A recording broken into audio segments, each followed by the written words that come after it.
ವಿಜಯಪುರದಲ್ಲಿ ಕೊಳವೆ ಬಾವಿ ದುರಂತ. ತೆರೆದ ಕೊಳವೆ ಬಾವಿಗೆ ಬಿದ್ದಿದೆ 2 ವರ್ಷದ ಮಗುವನ್ನು ಹೊರತೆಗೆಯೋದಕ್ಕೆ ಈಗಾಗಲೇ ಹರಸಾಹಸವನ್ನ ಪಡಲಾಗ್ತಾ ಇದೆ.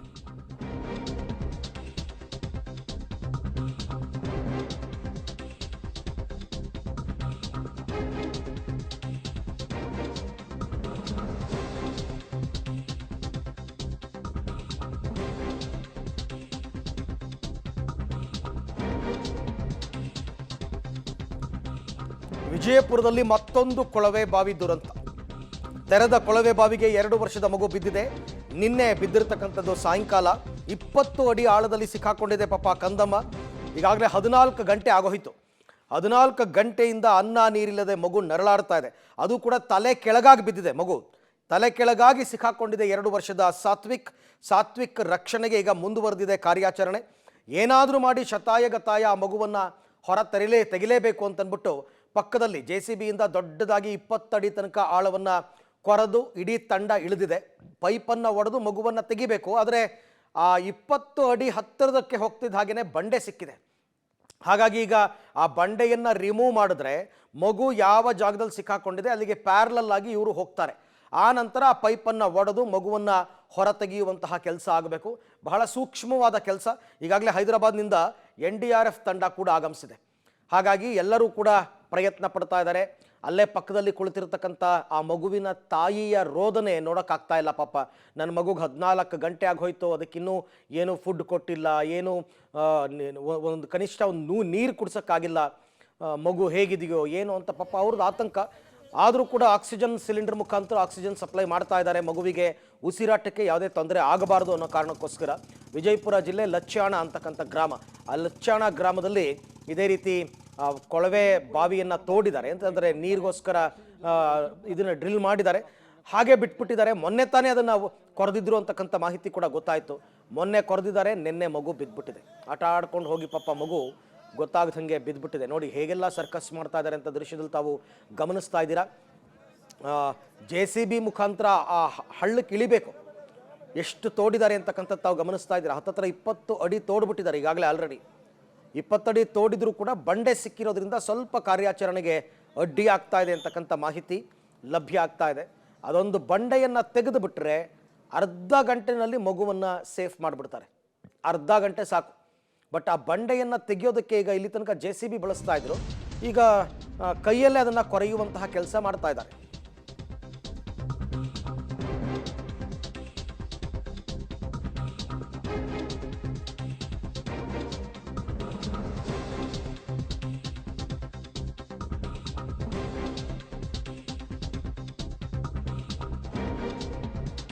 ಆಪರೇಷನ್ ಸಾತ್ವಿಕ್ ಕಾರ್ಯಾಚರಣೆ ಕೊನೆಯ ಹಂತಕ್ಕೆ ತಲುಪಿದೆ. ಕೊಳವೆ ಬಾವಿಯಿಂದ ಮಗುವನ್ನು ಹೊರ ತೆಗೆಯೋದಕ್ಕೆ ಕ್ಷಣಗಣನೆ ಆರಂಭ ಆಗಿದೆ. ಮಗುವನ್ನು ಇಂಡಿ ತಾಲೂಕು ಆಸ್ಪತ್ರೆಗೆ ಕೊಂಡೊಯ್ಯೋದಕ್ಕೆ ವ್ಯವಸ್ಥೆಯನ್ನು ಮಾಡಿಕೊಂಡಿದ್ದಾರೆ. ಮಗು ಸಾತ್ವಿಕನ್ನು ಹೊರತೆಗೆದ ಮೇಲೆ ಪರಿಸ್ಥಿತಿಯನ್ನು ಆಧರಿಸಿ ಚಿಕಿತ್ಸೆ ಕೊಡೋದಕ್ಕೆ ತಯಾರಿ ಮಾಡಿಕೊಂಡಿದ್ದಾರೆ. ಆಸ್ಪತ್ರೆಗೆ ಕರ್ಕೊಂಡು ಹೋಗೋದಕ್ಕೆ ಸ್ಥಳದಲ್ಲಿ 2 ಆ್ಯಂಬುಲೆನ್ಸ್ಗಳು ಸಿದ್ಧವಾಗಿ ನಿಂತಿದೆ ಅಂತಕ್ಕಂಥ ಮಾಹಿತಿ ದೃಶ್ಯದಲ್ಲಿ ತಾವಾಗ ಅದನ್ನು ಗಮನಿಸ್ತಾ ಇದ್ದೀರಾ. ಸೊ ಲಚ್ಚಾಣದಲ್ಲಿ ನಡೆದಿರ್ತಕ್ಕಂಥ ದುರ್ಘಟನೆ ಇತಿಹಾಸವನ್ನು ತೆಗೆದು ನೋಡಿದಾಗ ವಿಜಯಪುರದಲ್ಲೇ ಜಾಸ್ತಿ ಈ ರೀತಿ ಕೊಳವೆ ಬಾವಿಗೆ ಮಕ್ಕಳುಗಳು ಬೀಳ್ತಾ ಇರೋದು. ಕೆಲವು ಆಪರೇಷನ್ ಸಕ್ಸಸ್ ಆಗಿದೆ, ಬಹುತೇಕ ಆಪರೇಷನ್ ಫೇಲ್ಯೂರ್ ಆಗಿದೆ, ಅಂದರೆ ಮಗು ಬಂದಿಲ್ಲ. ಈ ಸರ್ತಿ ಆದರೂ ಜೀವಂತವಾಗಿ ಆ ಮಗುವನ್ನು ಹೊರ ತೆಗಿಬೇಕು, ಶತಾಯಗತಾಯ ಆ ಮಗುವನ್ನು ಬದುಕಿ ಉಳಿಸ್ಕೋಬೇಕು. ಸಮಸ್ತ ಜನರ ಪ್ರಾರ್ಥನೆ ಕೂಡ ಅದೇನೆ, ಬದುಕಿ ಬಾ ಕಂದ. ಆ ಮಗು ಯಾವುದೇ ಕಾರಣಕ್ಕೂ ತನ್ನದಲ್ಲದ ತಪ್ಪಿಗೆ ಈಗ ಬಿದ್ದುಬಿಟ್ಟಿದೆ ಪಾಪ. ಗೊತ್ತಾಗಿಲ್ಲ, 2 ವರ್ಷದ ಮಗು. ಅಲ್ಲಿ ನೋಡ್ತಾ ಇದ್ದೀರಾ ಫೋಟೋದಲ್ಲಿ ಆ ಮಗುವಿನ ಮುದ್ದಾದ ಮುಖವನ್ನು. ಎಂಥವ್ರಿಗೂ ಕೂಡ ಹೊಟ್ಟೆ ಉರಿಯುತ್ತೆ, ಅಯ್ಯೋ ಪಾಪ ಆ ಮಗು ಬದುಕು ಬರಲಪ್ಪ ಅಂತ ಎಲ್ಲರೂ ಕೂಡ ಪ್ರಾರ್ಥನೆ ಮಾಡ್ಕೋತಾ ಇದ್ದಾರೆ. ದೇವಸ್ಥಾನಗಳಲ್ಲಿ ಪೂಜೆ ಮಾಡ್ತಾ ಇದ್ದಾರೆ ಆ ಮಗುವನ್ನು ಹೊರ ತೆಗಿಬೇಕು ಅಂತಂದ್ಬಿಟ್ಟು. ಸತತವಾಗಿ ಹೈದರಾಬಾದ್ನಿಂದ ಬಂದಿರತಕ್ಕಂಥ NDRF ತಂಡ ಮತ್ತು ಸ್ಥಳೀಯ SDRF ತಂಡ ಪ್ರಯತ್ನ ಪಡ್ತಾ ಇದ್ದಾರೆ.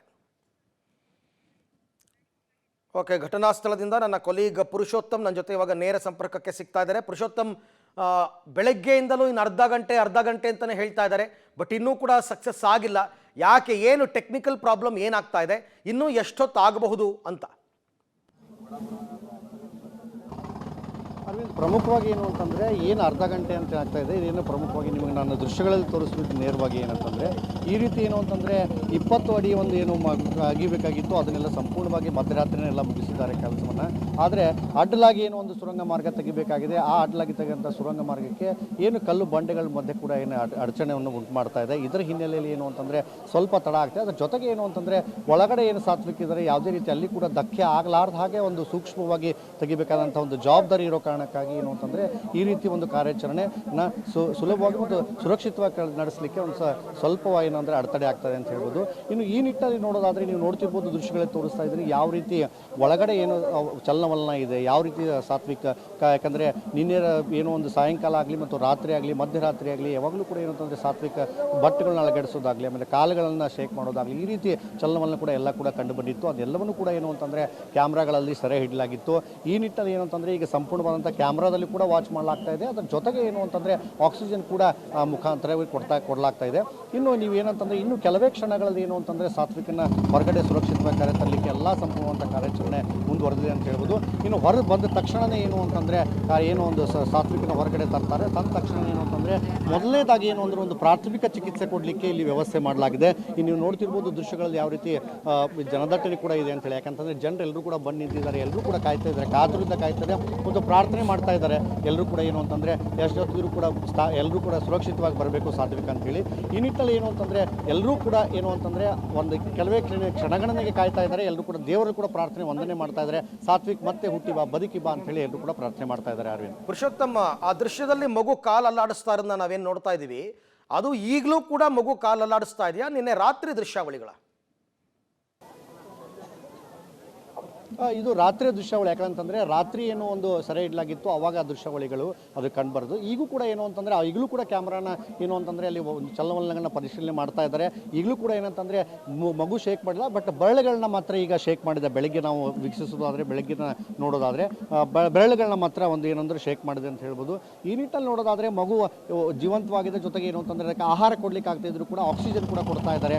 ಶತಾಯ ಗತಾಯ ಏನು ಅಂತಂದರೆ ಮಗು ಏನಂತಂದರೆ ಸುರಕ್ಷಿತವಾಗಿ ಹೊರ ತೆಗಿಲಿಕ್ಕೆ ಒಂದು ಶತಪ್ರಯತ್ನ ಮಾಡ್ತಾ ಇದ್ದಾರೆ ಅಂತ ಹೇಳ್ಬೋದು. ಇನ್ನು ಸ್ಥಳೀಯ ಶಾಸಕರು, ಇಂಡಿ ಶಾಸಕರು ಕೂಡ ಏನು ಅಂತಂದರೆ ಭೇಟಿ ನೀಡಿದ್ದಾರೆ. ಅವರು ಕೂಡ ಸಂಪೂರ್ಣವಂತ ಮಾಹಿತಿನ ಕಲೆ ಹಾಕ್ತಾ ಇದ್ದಾರೆ. ಇನ್ನು ರಾತ್ರಿ ವೇಳೆನೇ ಬಂದಂಥ ಶಾಸಕರು ಕೂಡ ಏನು ಅಂತಂದರೆ ಯಾವ ರೀತಿ ಒಂದು ಪ್ಲಾನ್ ಕೂಡ ಮಾಡಿ ಜಿಲ್ಲಾಡಳಿತ ಮತ್ತು ಸೇರಿದಂಥ ಶಾಸಕರ ನೇತೃತ್ವದಲ್ಲಿ ಒಂದು ಸಭೆ ಕೂಡ ಮಾಡಿದ್ರು. ಎಲ್ಲರೂ ಕೂಡ ಏನು ಅಂತಂದರೆ ಯಾವ ರೀತಿ ಪ್ಲಾನ್ ಮಾಡಿ ತೆಗಿಬೇಕು, ಯಾವ ರೀತಿ ಸುರಕ್ಷಿತವಾಗಿ ಕರೆತರಬೇಕು ಅನ್ನೋದು ಕೂಡ ಬಗ್ಗೆ ಪ್ಲಾನ್ ಮಾಡಿದ್ರು. ಯಾಕಂತಂದರೆ ವಿಜಯಪುರದಲ್ಲಿ ಇದು 3ನೇ ಘಟನೆ ಅಂತಲೇ ಹೇಳ್ಬೋದು. 2 ಘಟನೆ ಏನು ನಡೆದು ಅವೆರಡೂ ಕೂಡ ಏನು ಅಂತಂದರೆ ಎಷ್ಟೇ ಕಷ್ಟಪಟ್ಟು ಎಲ್ಲರೂ ಕೂಡ ಸುರಕ್ಷಿತವಾಗಿ ಹೊರ ತೆಗಲಿಕ್ಕೆ ಆದರೂ ಕೂಡ ಇಬ್ಬರನ್ನೂ ಕೂಡ ಉಳಿಸ್ಕೊಳ್ಳಿಕ್ಕೆ ಆಗಲಿಲ್ಲ. ಆದರೆ ಶತಾಯ ಗತಾಯ ಈ ಬಾರಿ ಏನಿದೆ ಸಾತ್ವಿಕನ ನಾವು ಬದುಕುಳಿಸಬೇಕು, ಎಲ್ಲರೂ ಕೂಡ ಇದೊಂದು ಮಿರಾಕಲ್ ಆಗಬೇಕು ಅನ್ನೋದು ಕೂಡ ಎಲ್ಲರೂ ಕೂಡ ಕಾತುರದಿಂದ ಕಾಯ್ತಾರೆ ಅಂತ ಹೇಳ್ಬೋದು. ಈ ನಿಟ್ಟಲ್ಲಿ ಏನು ಅಂತಂದರೆ ಯಾವ ರೀತಿ ಕಾರ್ಯಾಚರಣೆ ಮಾಡಬೇಕು ಅನ್ನೋದ್ರೆ ಸಂಪೂರ್ಣವಾಗಿ ಕಾರ್ಯಾಚರಣೆ ಮುಗಿಲಿಕ್ಕೆ ಬಂದಿದೆ ಅಂತ ಹೇಳ್ಬೋದು. ಇನ್ನೇನು ಕೆಲವೇ ಕ್ಷಣಗಳಲ್ಲಿ ಸಾತ್ವಿಕ್ ಸುರಕ್ಷಿತವಾಗಿ ಹೊರಗೆ ಬರ್ತಾನೆ ಅನ್ನೋ ಕಾತುರ ಎಲ್ಲರೂ ಕೂಡ ಕಾಯ್ತಾ ಇದ್ದಾರೆ. ಅರವಿಂದ್, ಓಕೆ, ಹಾಗೆ ಸಂಪರ್ಕದಲ್ಲಿರಿ ಪುರುಷೋತ್ತಮ್. ಮತ್ತೆ ನಿಮ್ಮ ಜೊತೆನಲ್ಲಿ ನಾನು ಮಾತನಾಡ್ತೀನಿ. 20 ಅಡಿ ತುಂಬ ಆಳಕ್ಕೇನು ಹೋಗಿಲ್ಲ. ಹಾಗೆ ನೋಡೋಕೆ ಹೋದರೆ ಪುಣ್ಯ. 170 ಅಡಿ ಆಳದ ಕೊಳವೆ ಬಾವಿ ಅದು. ಅದರಲ್ಲಿ 20ನೇ ಅಡಿನಲ್ಲಿ ಮಗು ಸಿಕ್ಕಾಕೊಂಡ್ಬಿಟ್ಟಿದೆ. ತಲೆ ಕೆಳಗಾಗಿ ಕಾಲು ಮೇಲಾಗಿ ಸಿಕ್ಕಾಕೊಂಡಿದೆ. ಆ ಮಗುವಿನ ಮೂಮೆಂಟ್ಸನ್ನು ನಿನ್ನೆ ರಾತ್ರಿ ವಿಡಿಯೋದಲ್ಲಿ ಮಗು ಕಾಲು ಅಲ್ಲಾಡಿಸಿದ್ದು ನಾವು ನೋಡಿದ್ವಿ. ಇವತ್ತು ಬೆಳಗ್ಗೆನೂ ಕೂಡ ಅದ್ರ ಬೆರಳನ್ನು ಅಲ್ಲಾಡಿಸಿದೆ ಅಂತಕ್ಕಂಥದ್ದನ್ನು ನಾವು ಈಗ ಮಾಹಿತಿಯ ಮುಖಾಂತರ ತಿಳ್ಕೊಂಡ್ವಿ. ಅಲ್ಲಿಗೆ ಮಗು ಇನ್ನೂ ಕೂಡ ಯಾವುದೇ ತೊಂದರೆಗೆ ಸಿಕ್ಕಾಕೊಂಡಿಲ್ಲ. ಎಷ್ಟು ಬೇಗ ಸಾಧ್ಯನೋ ಅಷ್ಟು ಬೇಗ ಮಗುವನ್ನು ಹೊರ ತೆಗೆದ್ರೆ ಮಗುವಿನ ಜೀವಕ್ಕೇನೂ ತೊಂದರೆ ಆಗಬಾರ್ದು ಅಂತಕ್ಕಂಥದ್ದೇ ಎಲ್ಲರ ಹಾರೈಕೆ. ಹಾಗಾಗಿ 3ನೇ ಇನ್ಸಿಡೆಂಟ್ ಇದು ವಿಜಯಪುರದಲ್ಲಿ. ನಾನು ಹೇಳ್ತಾ ಇದ್ದಲ್ಲ, 3ರಲ್ಲಿ 2ರಲ್ಲೂ ಕೂಡ ಆಪರೇಷನ್ ಫೇಲ್ಯೂರ್ ಆಗಿತ್ತು, ಮಗುವನ್ನು ಬದುಕಿಸ್ಕೊಳ್ಳೋಕ್ಕಾಗಿರಲಿಲ್ಲ. ಬಟ್ ಈ ಸರ್ತಿ ಆ ಥರ ಆಗಬಾರ್ದು, ಏನಾದರೂ ಮಾಡಿ ಮಗುವನ್ನು ಬದುಕಿಸ್ಬೇಕು ಅನ್ನೋ ಪ್ರಯತ್ನಗಳು ನಡೀತಾ ಇದೆ. ಸ್ಥಳಕ್ಕೆ ಈಗಾಗಲೇ ಸ್ಥಳೀಯ ಶಾಸಕರು ಬಂದಿದ್ದಾರೆ, ಜಿಲ್ಲಾಡಳಿತ ಇದೆ, ಎಲ್ಲರೂ ಕೂಡ ಮೀಟಿಂಗ್ ಮಾಡಿದ್ದಾರೆ. ಇಲ್ಲಿ ಇನ್ನೊಂದೇನೆಂದರೆ ನಮ್ಮ ಆತುರಕ್ಕೆ ಆಗ್ತಕ್ಕಂಥ ಕೆಲಸ ಅಲ್ಲ. ಯಾಕೆಂದರೆ ನೀವು ಹಳ್ಳ ತೋಡಬೇಕಾದ್ರೆ ಒಳಗಡೆ ಪೈಪ್ ಕ್ಲೋಸ್ ಆಗಿಬಿಟ್ರೆ ಕಷ್ಟ. ಆ ಮಗು ಎಲ್ಲಿ ಸಿಕ್ಕಾಕೊಂಡಿದೆ 20 ಅಡಿ, ಅದ್ರ ಮೇಲೆ ಮಣ್ಣು ಬಿದ್ದುಬಿಟ್ರೆ ಕಷ್ಟ.